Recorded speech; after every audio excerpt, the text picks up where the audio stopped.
lalagyan siya, ito yung grout na ilalagay natin dito. Nakita nyo po ba? Papahiran natin ang mga portion na may mga butas sa pagitan. Ito ay pang-suporta para hindi siya mabitak agad. Yan, pwede na palang ganito. Kanina ginamit ko stick. Ako hirap na hirap, mga mami. Nahihirapan si Nanay Pilisa. Gaganyanin. Tapos gaganyanin. Papahira mo yung mga side na may mga butas hanggang sa makita mong wala na siyang butas. Yan. Nakita niyo po ba? Yan. Gaganyan nyo lang. Papahiran nyo ganyan. Ihahanapin nyo lang hanggang sa parang clay ba? Parang clay na nag-clay siya na may butas. Kaso medyo messy. Medyo manipis. Gaganyan nyo lang hanggang sa makita nyo ang bakanting may pagitan na kailangan lagyan ng grout, wala na. Nakita nyo po ba? Yan. Nakita nyo? Ay, ba't parang hindi nakikita? Teka lang. Pero nakikita nyo lang paano kung nilalagyan ng grout. Di po ba? Yan. Tapos pupunasan nyo. Punasan agad. Punasan agad yung nalagyan nyo na ng grout. Tulad yan. Ganito.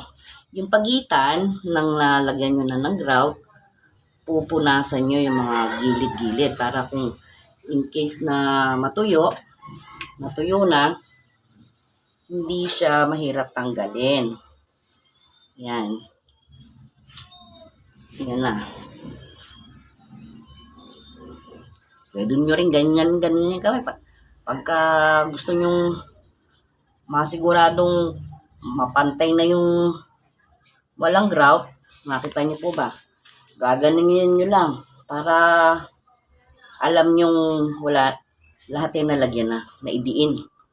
Ako ganun ang technique ko Ganun lang, kanya-kanya po ng technique kung anong gusto nyo. Kung gusto nyong paleta, ang pang ano pa rin. Ako kasi gusto ko talagang handmade. Dati handmade candle. Ganyan. Tingnan pa natin. Doon sa dulo, ito, nakita nyo po ba to? Lalagyan natin yan ng grout. Lalagyan natin ng grout. Yan, ganun. Hanggang sa malagyan na. Lagyan natin ng konting tubig kasi medyo pagka tatansyahin nyo lang po yung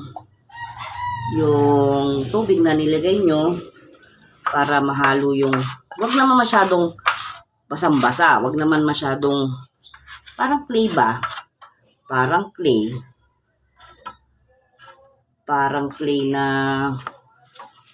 basta matigas-tigas. Yung matatansyan yung makunat ba?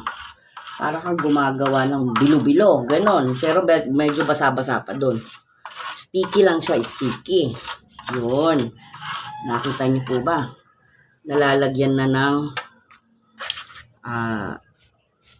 ng grout. Yan o. Hanggang sa ipapantay nyo dun sa linya ng tiles. Kasi pagka papasukin ng langgam yun. Pag pinasukan ng langgam, ayan na, sisirain na yung tiles nyo.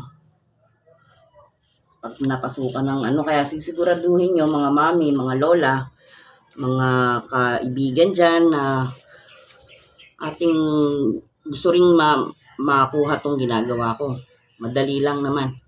Yun nga lang, sa oras, tsaka madumi. Yung iba'y ayaw talaga dahil madudumihan ng kamay.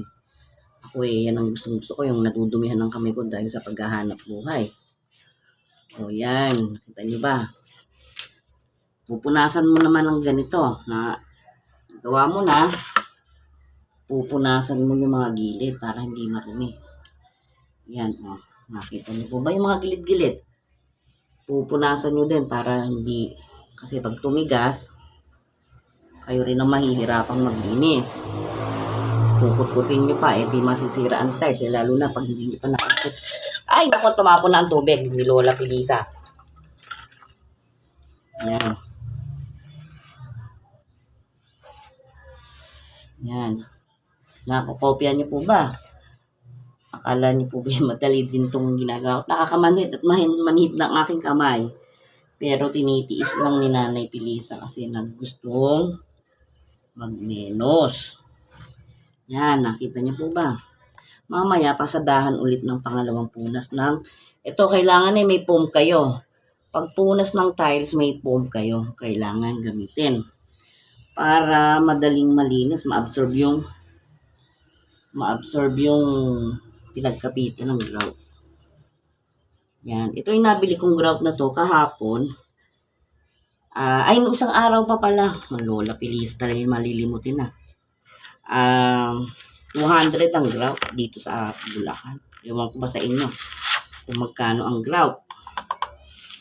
Tapos ang tiles ngayon 180, nakuha kong 175. Pag may pera ako, nilagyan ng tubig ni Lola Pilisa, dumami. Dumami, pero okay lang yan. Kasi lalagyan mo siya ng tuyong grout. Ganyan lang mga mami. Yan. Lagyan mo lang. Yan. Hanggang sa maubo. Matapos yung medyo messy. Pero mabilis mga mami. Nakita nyo ba? Pagpaleta pa lang ganito. Mabilis, madumi lang. Basta yan. Gaganyanin nyo lang para mabilis.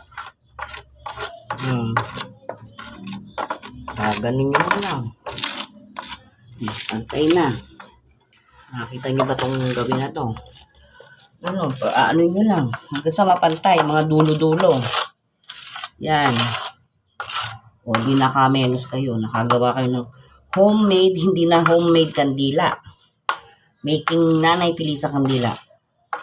Making palitada or making tiles ni Nanay Pilisa. All around si Nanay Pilisa. Baka kung gusto nyo kuning nagpipintura rin ako ng bahay. Ako ang nagpintura ng bahay namin. Kaso kulang pa kasi wala akong hagdanan. Yung budget ko naubos. Bala kong bumili ng hagdanan natanong ko huli na ang lahat. 3,000 akala ko yung mga 5,000 ang hagdanang stainless Yung itaas hindi pa na pipinturahan. Pero okay lang yun. Polka dots ang aking bahay. Light lang naman ang kulay kaya hindi naman masyadong masakit sa mata. Yan. Nakita niyo po ba? Pupunasan niyo yung ganito. Pupunasan yung ganito ang dingding. Yan. Agapan nyo agad na mapunasan. Kasi hihirapan punasan pagka natuyo. Yan. Dito na ako sa side na to. Tapos ipupunas nyo sa ganito. Pupunasan nyo ng ibabanlaw nyo sa may tubig ng palanggana. Kung kaganyanin nyo, kinakayari kayo ng sarili nyo at hindi na kayo gagasta. Ayan, nakita nyo po ba, mga mami, ang gawa ni Nanay Pilisa? Mamaya naman gagawa naman ako ng candle making tsaka yung dishwashing liquid ko. Naku, Mariosep, napakadaming racket ni Nanay Pilisa. Nag-aano pa ako ng food cart na po pwede kong magamit sa aking binabalak na business. Na candle making with dishwashing, liquid detergent, panglaba.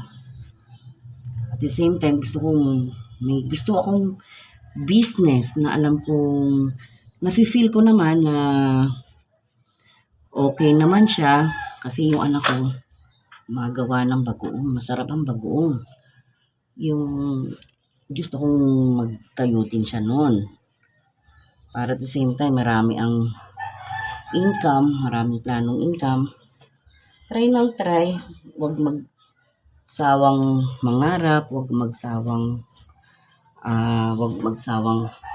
mag-try ng small business, small capital.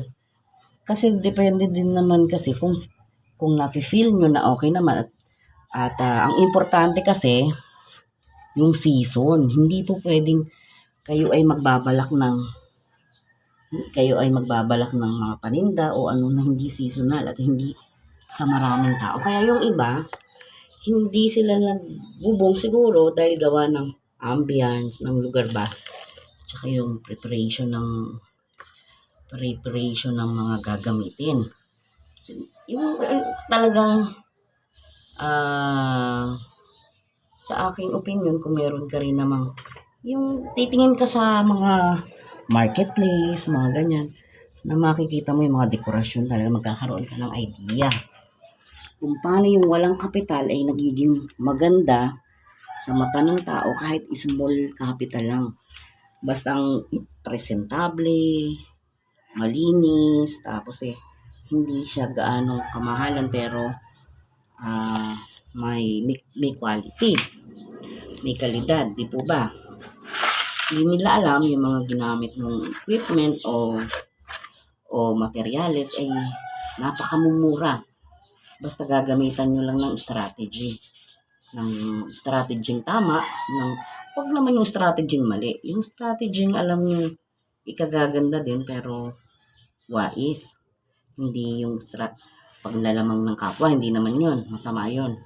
Yan sa kapwa kasi ang bawat ginagawa ng tao ay ibinabalik ng Diyos kung ano yung nararapat. Kung masama ang ginawa, mabuti ang balik. Pag mabuti ang ginawa, mabuti rin ang balik. Di po ba? Kaya sa buhay natin, try lang ng try. Ang importante yung wala kang tinatapakang tao. Nabubuhay ka ng marangal. Nabubuhay ka ng naaayon. Sa tama lang. Hindi ka man lalamang ng kapwa. Yan. Nakita niyo po ba ang diskarte ni Nanay Pilisa ay lubhang malaki ang pangangailangan dahil nagme-menos. Yung ibang nanay, hindi na gagawin to. Ito ay gawain pang lalaki. Yung sa akin, nakita niyo ba na yan laking bagay nito. Magkano ang gana ng gumagawa ngayon? 800 sa may skills. Pag mga kapit-kapit bahay naman uubra na ang 600, 700, ganyan. Kahapon binayad ko 700, libre pa ang pagkain. Ang importante kasi sa akin, pag nagpapagawa naman ako, yung nakikita kong maayos ang ginagawa. Pag hindi merong gumagawa kasi na walwal, yung bang walwal mali ang gawa. Makagawa lang hindi nahihiya doon sa nagpagawa at ang pangit ang ginagawa. Ayoko ng ganon. Hindi ka na mauulit. Hindi na ikaw ang tatawagin ko. Kasi tinan mo, ako parang nagugustuhan ko yung itong kahoy na to. Nakita niyo po ba? Parang mas feel ko to. Para ako'y naglalaro ng bahay-bahayan. Ayan, nakita niyo po ba? Hanggang sa mapinis na to. Hanggang sa matapos. Hindi saan ba't matatapos din itong gawa ni Nanay Pilisa. Napakadami ko pang gagawin, mga ka-mother, ka-sister, kalulahan. Naku, nakita niyo ba? Mamaya gagawa ng dishwashing. Magsasalin, nagawa ko na yun. Nakita ko, ipapakita ko sa inyo yung video. Napakita ko na pala na ipapakita ko pa ba? Napakita ko na ba? Mamaya ipapakita ko sa inyo. Isi-send ko mamaya. Kasi gusto ko nag-upload ako ng video. Hindi ako marunong kasi yung minsan nagkakamali ako. Hindi ko alam paano i-edit. Paano yung ang dami. Hindi ko alam kung ano yung una kong isi-send. Minsan may pagka ang Lola Pilisa hindi gaanong maano sa cellphone. Yan. Ako hindi nahihiyang magsabing ako hindi marunong. Hindi ka talaga marunong. Anong gagawin? Mag-aaral. Pag nag-aral ka at matututo ka, pag gusto mo. Pag ayaw mo namang matuto, hindi ka, kahit anong aral mo, hindi mo gusto sa puso mo, mahinang pumasok sa kukote. Hindi tatalab kasi ayaw mo nun.